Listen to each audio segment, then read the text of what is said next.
And now we start the section D of the Sankalp assignment question of the 7 paper set. Here we see that the front page of the Sankalp assignment KS publication. In this paper set, it can explain in detail and point wise. We hope that most of the board questions are containing this paper set. Now we start the section D of science paper number 2. Now we start the section D. मतलब आप अभी question लिखोगे तो हम 35, 36, 37, 38, 39, option 39 ये सब मैं question अभी एक साथ में रीड कर लेता हूँ या दो रीड करके दिखाता हूँ, बाद में हम इसको एक्सप्लेन करेंगे. तो answer in detail 35 to 39 word क्या इस question is answer is 4 marks. Question number 35. Describe the production of the plaster of Paris. Plaster of Paris का प्रोडक्शन के बारे में डिस्क्राइब करो and right the equation of plaster of Paris with water. पानी के साथ प्लास्टर ऑफ पेरिस का equation लिखो एंड राइट इज यूज. इसके यूज़ क्या है वो लिखो. फिर से मैं पढ़ता हूँ. Describe the production of the plaster of Paris. Also write the equation of the plaster of Paris and water. Write is uses. ये ऑप्शन में है. Number 35. Describe the activity that metal zinc react with the sulphuric acid to form a hydrogen gas. Write with the equation. Write your observation. In short, we have to explain the production of the hydrogen gas. So, describe activity that metal zinc react with the sulfuric acid to form a hydrogen gas. Now, write the equation of the production of hydrogen gas and write its observation. वो observation लिखने का है. Question number 36. Describe how amoeba obtain their food, means nutrient process, or the describe nutrients in the amoeba. दो type का question पूछा है साथ में.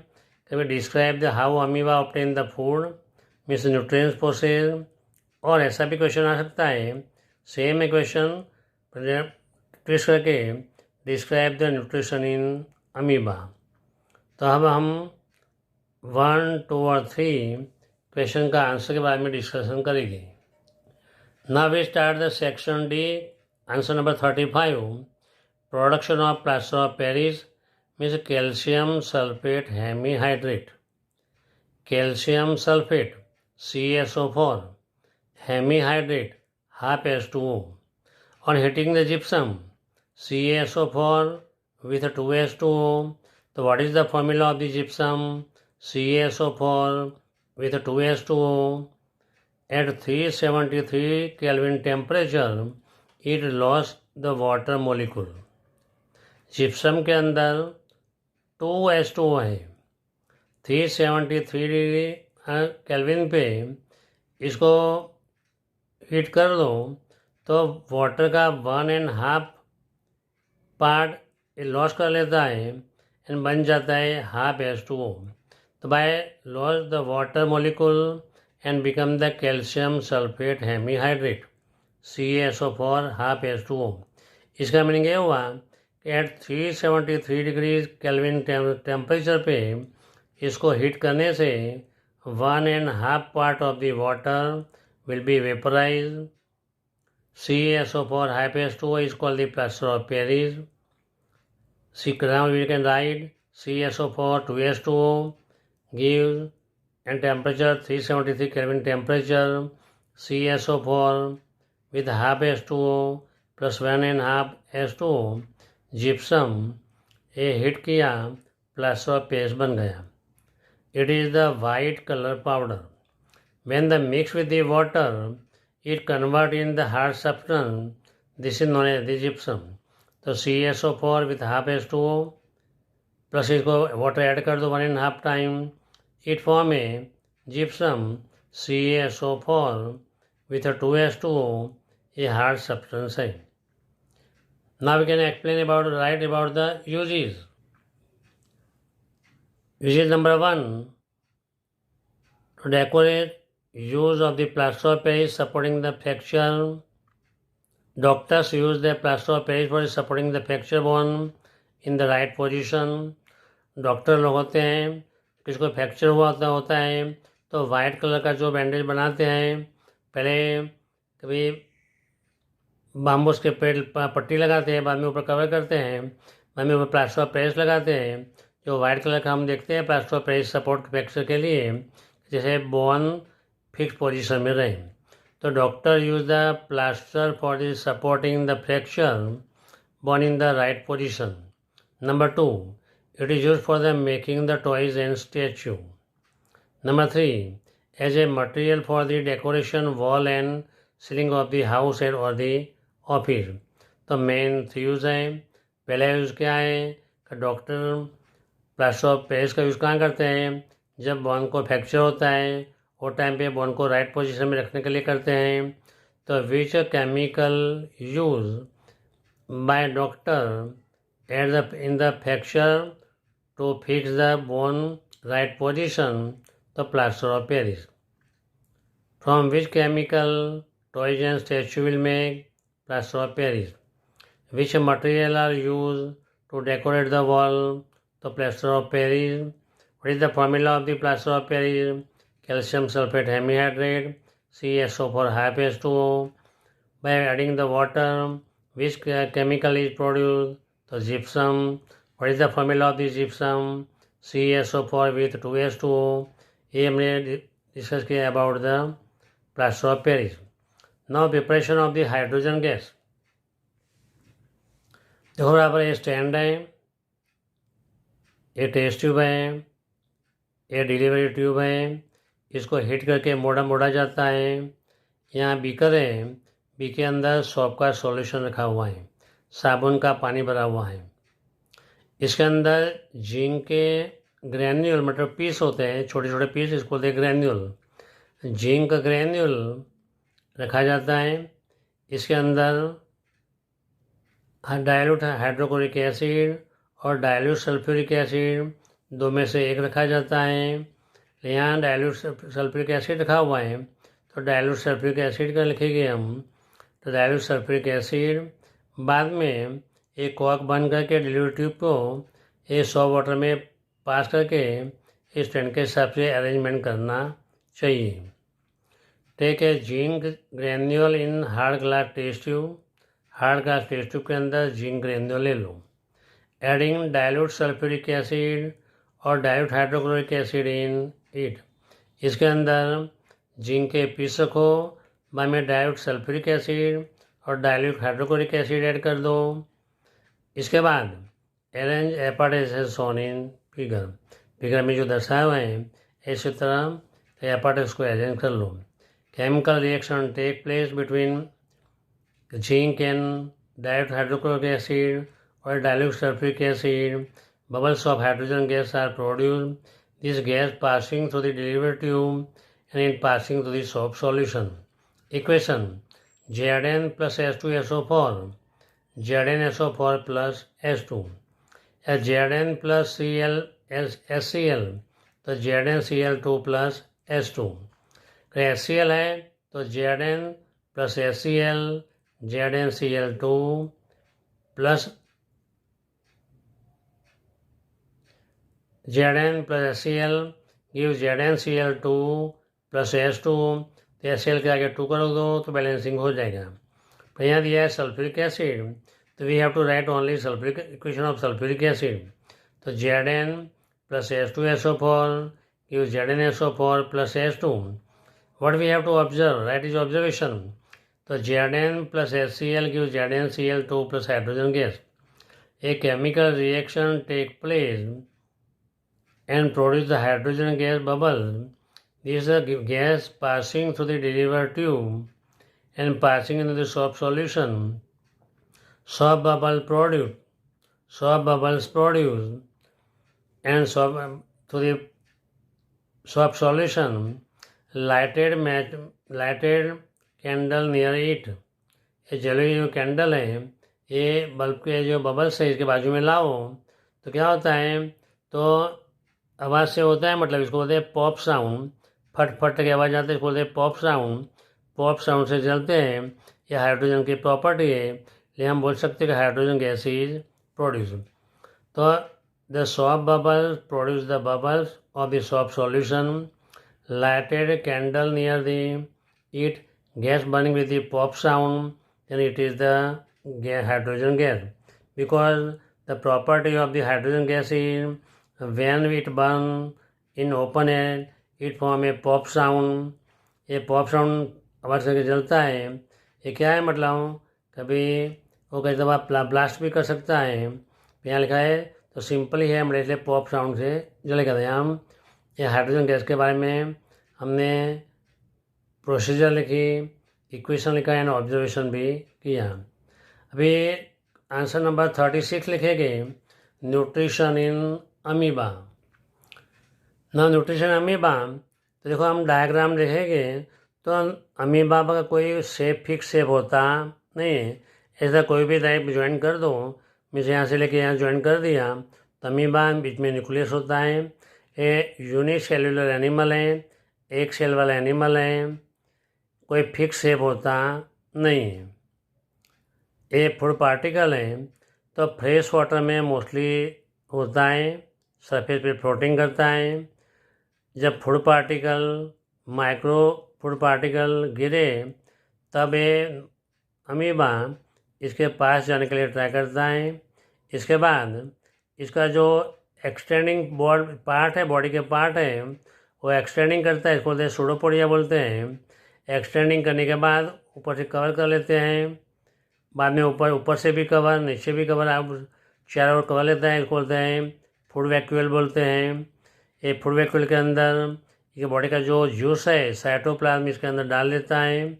साइटोप्लाज्म का फंक्शन क्या होता है कि जो अंदर जो ऑर्गेनिज्म है या प्लांट का लीव्स है, इसमें जितने भी न्यूट्रिएंट्स है इसको एब्जॉर्ब करके वापस बॉडी के अंदर आ जाते हैं।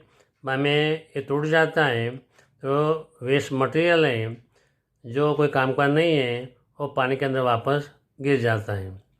Now we describe amoeba is the unicellular animal found in the fresh water. कैसा एनिमल है? यूनिसेल्युलर मीन्स वन सेल वाला एनिमल है। कहाँ फाउंड होता है मोस्टली? तो फ्रेश वाटर के अंदर फाउंड होता है। If follow by the holozoic mode of the nutrition. Holozoic mode मतलब दोनों यूटिलाइज करता है, तो प्लांट एंड एनिमल दोनों का यूज़ करता है, पर माइक्रो होना चाहिए। If the feed on the microscopic plant in animal present in the water, so it obtained the food by the amoeba is called the phagocytosis. So by which method amoeba take a nutrient? The phagocytosis. The method of the taking the food is known as the phagocytosis. पहला point है एगिएशन मतलब अंदर लेना। Talking the food, taking the food in the body is called the injection. Taking the food, यहाँ गलती से L print हो गया है, तो taking the food in the body is called the injection. The cell membrane of the amoeba keep on the producing into the pseudopodia. It takes the food by using the temporary finger like the extension and capture it. It make a food vacuole in around the food particle. Taking the food in the body by the injection, the cell membrane of the amoeba keep on the producing in the pseudopodia. हमने बताया body का part extend करते हैं, इसको बोलते हैं pseudopodia बोलते हैं। It takes the food by using the temporary finger like the extension. एक फिंगर जैसा शेप बनाता है, ये नाम दिया finger like extension. To capture the particle, particle को कैप्चर करने के लिए ऐसा पार्ट बनाता है। It make a food vacuole around the particle. Digestion enzymes are secreted in cytoplasm, poured into the food vacuole. Enzymes absorb the nutrients from the microplant or the microorganism, converted into the full vacuole, covered with the food vacuole. Absorption. The food digested by the digestive enzymes is then absorbed from the food vacuole in the cytoplasm by the process called the diffusion. Undigested food remain in the food vacuole. Large amount of the nutrition is absorbed. तो क्या होता है, food vacuole बनाएगा, cytoplasm इसके अंदर add करेगा. Cytoplasm का function मैंने बताया इसी तरह वो क्या है, न्यूट्रिएंट से एब्जॉर्ब कर लेंगे. बाद में वो साइटोप्लाज्म वापस बॉडी के अंदर चला जाएगा. बाद में जो बाद पड़ा वो फूड वैक्यूल है वो क्या होता है, रैप्चर हो जाता है, टूट जाता है. तो जो वेस्ट मटेरियल बचा ये पानी के अंदर गिर जाता है. तो undigested food remain in the food vacuole. Large amount of the nutrients absorbed. Assimilation, तो जो एब्जॉर्ब हुआ ये पूरी होल बॉडी पार्ट के अंदर सप्लाई करना, इसको बोलते हैं, इसका यूज़ होना ग्रोथ के लिए, इसको बोलते हैं assimilation. The absorb nutrition by the cytoplasm is use to obtain the energy, growth and repair of the body part. Nutrition supply the all body part known as the assimilation. Aggregation इस body में से जो waste material remove करना. Undigested part are remain in the body food vacuole by rupturing the cell membrane. ये food vacuole पे जो ऊपर पर्दा जैसा मेम्ब्रेन है, ये मेम्ब्रेन रैप्चर हो जाता है, मतलब ब्रेक हो जाता है. तो undigested part through out the body. The process of the removal of this undigested food from the body is known as the egestion. तो ये प्रोसेस एगेशन है. तो पहले इजेक्शन हुआ, इसके बाद डाइजेशन हुआ, इसके बाद एसिमिलेशन हुआ, इसके बाद इगेशन हुआ, बराबर. तो बॉडी में से बाहर निकल गया. तो पहले फूड को हम बॉडी पार्ट में लिया. कैसे लिया, तो सूडोपोडी एक्सटेंड किया, इसके बाद फूड वैक्यूल बनाया, साइटोप्लाज्म इसके अंदर ऐड किया. साइटोप्लाज्म का फंक्शन क्या था, तो जो मेन न्यूट्रिएंट्स है एब्जॉर्ब कर लिया, हमें बॉडी में चले गए. इसके बाद फूड वैक्यूल कैप्चर रैप्चर हो गया. थोड़े डेड बॉडी है या वेस्टेड मटेरियल है पानी के अंदर गिर गया, और जो बॉडी पार्ट में जो न्यूट्रिएंट्स ऑब्टेन हुआ है बॉडी पार्ट में सप्लाई हुआ, और जो वेस्ट मटेरियल ने इसको बोलते हैं इगेशन. Now we start the question number 38. Now we start question number 37. Describe the structure and functioning of nephron by the diagram. Diagram draw करके नेफ्रॉन का स्ट्रक्चर और फंक्शन डिस्क्राइब करूँ. Question number 38. 10th standard student Anusha has difficulty reading the blackboard while sitting in the last row or last bench of the class. What could be the defect of the children suffering from this disease? कौन से defect है वो सफ़र होती है. Anusha class के अंदर last bench पे बैठी है. इसको ब्लैक बोर्ड के ऊपर सर क्या लिखते हैं वो पढ़ सकती नहीं है. तो इसको कौन सा आई की डिफेक्ट होगी. Describe with diagram how it can be corrected. इस डायग्राम के साथ समझाओ और इसको कैसे हम करेक्ट कर सकते हैं जैसे वो ब्लैक बोर्ड पे रीड कर सके. Question number 39. Describe the principle constructive work use of electric generator with the diagram. मैंने आगे बोला था कि electric motor, electric generator most important है. ऑप्शन में 39. What precautions should be taken to avoid the overloading of the domestic electric circuit? Domestic circuit के अंदर overloading नहीं हो जाए इसके लिए कौन कौन से प्रिकॉशन लेना चाहिए ये हमको एक्सप्लेन करने का है. यहाँ सेक्शन डी पूरा हुआ. अभी हम इसके आंसर है हमें भी एक्सप्लेन करेंगे. Now we explain about the nephron. Nephron is a basic excretion unit of the kidney. जब यूनिट वर्ड आ जाए तब लिखने का, नेफ्रॉन के बारे में लिखने का. Otherwise you have to write the short note on the kidney. तो nephron is a basic excretion unit in the kidney. ये डायग्राम दिखा हुआ है। ये डायग्राम के अंदर देखो बराबर एक ग्लोमेरुल्स है, बाउमेन कैप्सूल है, branch of renal artery, branch of renal artery, tabular part of the nephron, distal part, nearest part होता है, collecting the duct, जो यूरिन कलेक्ट करती है नली है। Each kidney has the large number of those filter unit is called the nephron packed close together. Approximately 10 lakhs होते हैं, ये नॉलेज के लिए है। Each kidney has a large number of these filtration units called the nephron packed closer together. Nephron is a long coil tabular structure. एक long coil जैसा tabular structure है which begin with the cap shape called the Bowman capsule. ये Bowman capsule से start होता है। It end with the collecting tubule. इसका end क्या होता है? तो collecting tubule तक होता है। A cluster of a very thin wall blood capillary seen in the Bowman capsule is called the glomerulus. ये Bowman capsule के अंदर एक बाल जैसी पतली नली होती है, ब्लड विसल होती है, इसको बोलते हैं कैपिलरी बोलते हैं।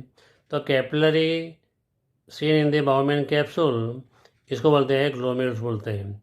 तो what is the glomerulus? A cluster of very thin wall blood capillary seen in the Bowman capsule is known as the glomerulus.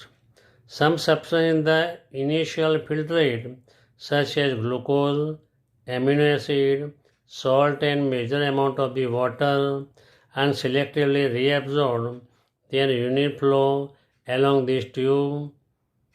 एक ट्यूब के अंदर जाता है, हमें एक कलेक्टिंग ट्यूब वाले 10 lakhs यूनिट होते हैं, तो ज़्यादा प्रोपोर्शन में कलेक्शन होगा, बाद में यूरिनरी ब्लडर के अंदर जाएगा। There about the 10 lakhs unit in kidney. तो ये डायग्राम इम्पोर्टेंट है, डायग्राम के साथ लिखना भी ज़रूरी है, मोस्ट इम्पोर्टेंट है।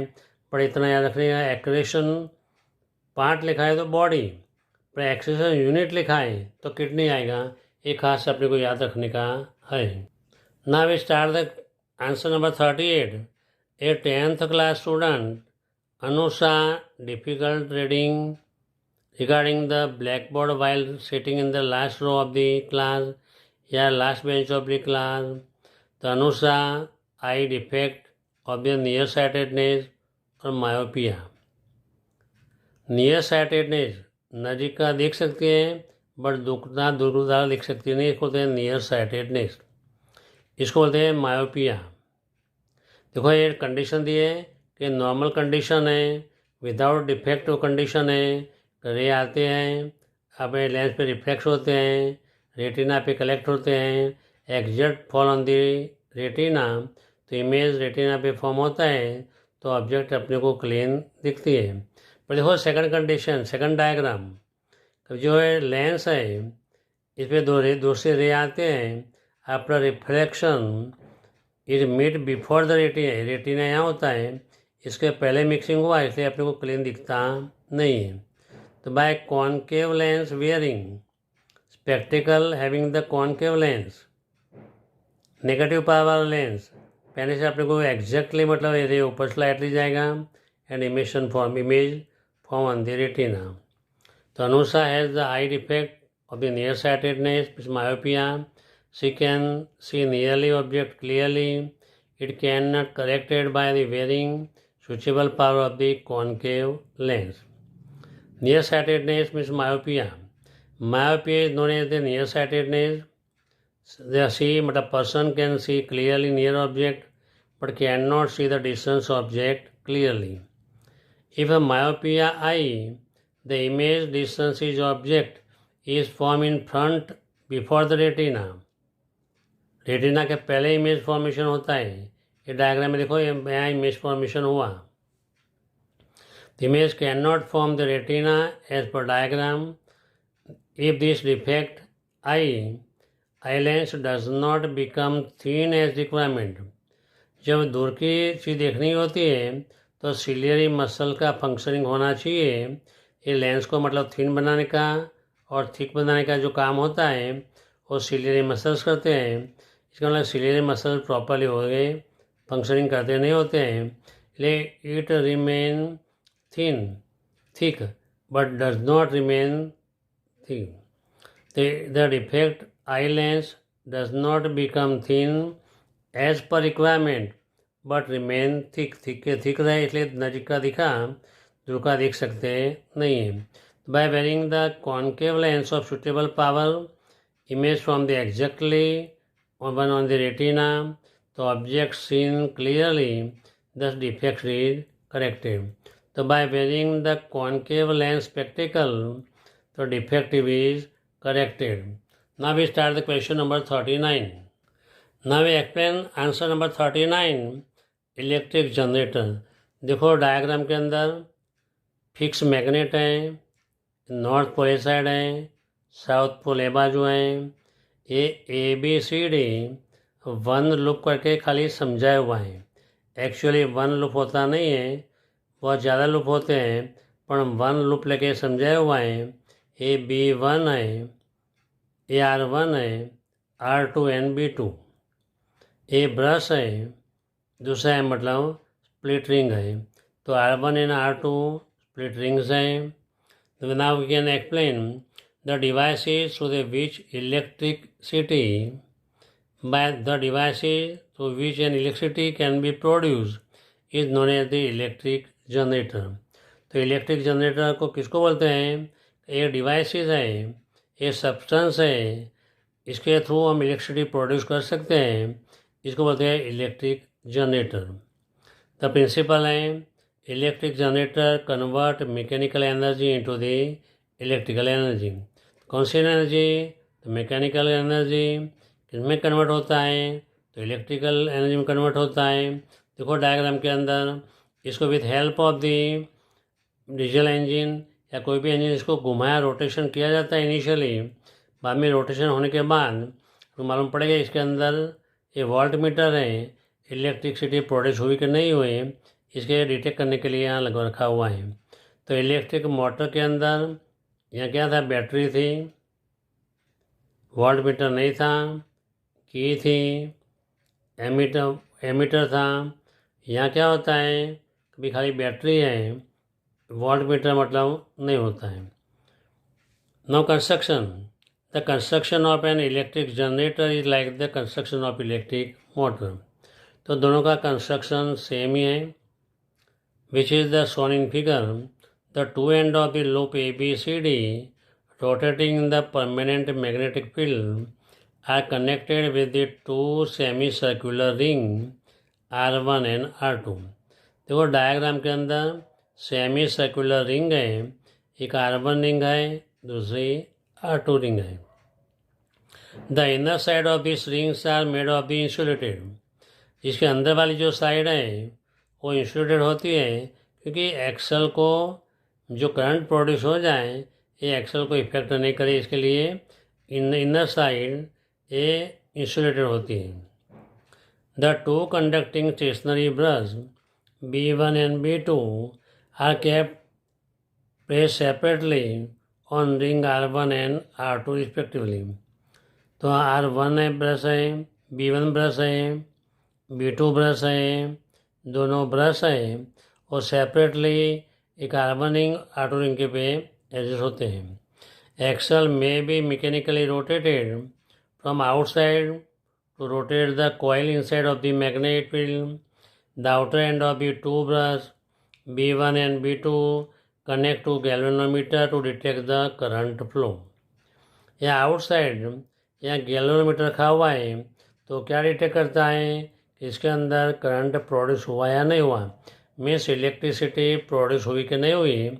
ये डिटेक्ट करने के लिए यहाँ गैल्वेनोमीटर रखा हुआ है. क्या रखा हुआ है? तो गैल्वेनोमीटर रखा हुआ है. तो इलेक्ट्रिक मोटर के अंदर बैटरी थी, इसके अंदर अपने को रखने का है galvanometer. The inner side of this rings are made in the insulated. The two conducting stationary brush B1 and B2 are kept pressurized separately on ring R1 and R2. Two ring R1 and R2 are initially attached to the axle. The axle may be mechanically rotated from the outside of the rotate coil inside of the magnetic field. The outer end of the two bus B1 and B2 connect to galvanometer to detect the current flow. Now we explain the working. By rotation of the axle attached to the loop in the magnetic field side AB, देखो AB side है, ये CD side है, तो side AB है, तो जब half rotation होगा तो ये साइड जाएगी, तो जो ब्रश B1 है वो साइड मतलब प्लेट रिंग R2 आ जाएगी, और R1 है ये साइड चली जाएगी, मतलब ऑपोजिट साइड में प्लेस होगा. तो by rotation of the axle attach the loop in magnetic field, side AB move the upward and side CD move the downward. तो AB upward होगा और CD downward होगा, मीन्स ये टाइप का rotation होगा. Which is a place in magnetic field produced by the permanent magnet. But ये permanent magnet बीच में रखा होना चाहिए. The coil ABCD is rotated clockwise. तो ABCD ये कॉइल रखी है, ये क्लॉकवाइज ऐसी तरह घूमती रहती है, ये क्लॉकवाइज रहती है, जैसे क्लॉक में मतलब mid hand and second hand over hand इस तरह घूमता रहता है, इसी तरह ये घूमती रहती है. The direction of an induced electric current inside of AB and CD can be known by the following right hand rule. Right hand thumb rule के हिसाब से करंट प्रोड्यूस होगा और इसका रोटेशन होगा. Current flow in the part BAGDC as per figure G means galvanometer. After half rotation loop ring R2 come in the coordinate of the brush B1, loop B2 ring to come in the contact with the brush B1. The current flow only the one direction, so the current is called the DC current, means a direct current. This type of the generator is called the DC generator. If we use full ring, हमने half of दो ring ली, इसके लिए full ring लेते हैं तो AC current produce हो सकता है. तो if we use full ring instead of the half ring, AC means alternate current is used, which is used in the domestic purpose. Use of the electric generator. Electric generator mostly used in the hospital, offices, cinema, big function. It also used in the function of the city, village. By the auto generator start when electricity is disconnected at the time of generator start and provide the electricity. तो बड़े बड़े जो function होते हैं कि अंदर by chance कोई एक रीजन के हिसाब से इलेक्ट्रिक पोल्स के इलेक्ट्रिक बंद हो जाती है, इलेक्ट्रिक चली जाती है, इलेक्ट्रिक मतलब ऑफ हो जाती है, वो टाइम पे ऑटोमेटिकली जनरेटर चालू होता है.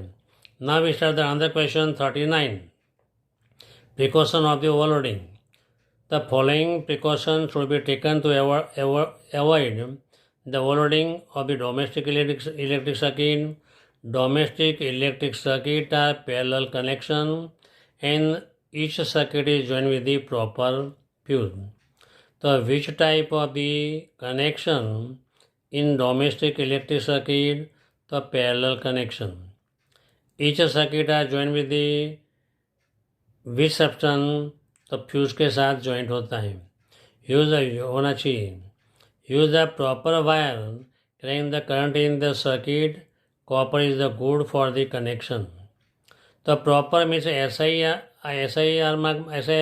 SI मकर वाला होना चाहिए या प्रॉपर कोटिंग वाला होना, कवरिंग वाला होना चाहिए, प्लास्टिक को कोटेड होना चाहिए. तो use proper wiring carrying the current in the circuit. तो ज़्यादा अच्छा कौन सा है? तो copper wire. Parade pressure is generally aluminium के यूज़ करते हैं. तो copper is best, is good for the connection. A wire should be used for the proper current, rate, gauge and the conductor. Proper wire use करना चाहिए कि जिसका gauge and conductor अच्छा हो. Do not use the appliance which create the overloading to current with the capacity of the household circuit. जो household circuit है कि capacity के बाहर मतलब ओवरलोडिंग नहीं होना चाहिए. Do not use the more appliance like the AC, geyser, electric heater which creating the overloading. Use the wire of the SII marks, which is the coated proper insulated or PVC or the rubber. Use 15 ampere switch board of the use of AC geyser, electric heater. Not use a 5 ampere switch or sometimes 5 ampere switch melt due to the overloading. Thus 5 ampere switch is used at the lower rating electrical appliance such as the TV, fan, electric iron, bulb etcetera. तो यहाँ ये विद्यार्थी मित्रों, यहाँ अपना जो section D complete हुआ। Paper D का सेक्शन डी यहाँ पूरा होता है। वीडियो अच्छा लगा तो लाइक एंड सब्सक्राइब करना, ध्यान से पढ़ना। Thank you very much.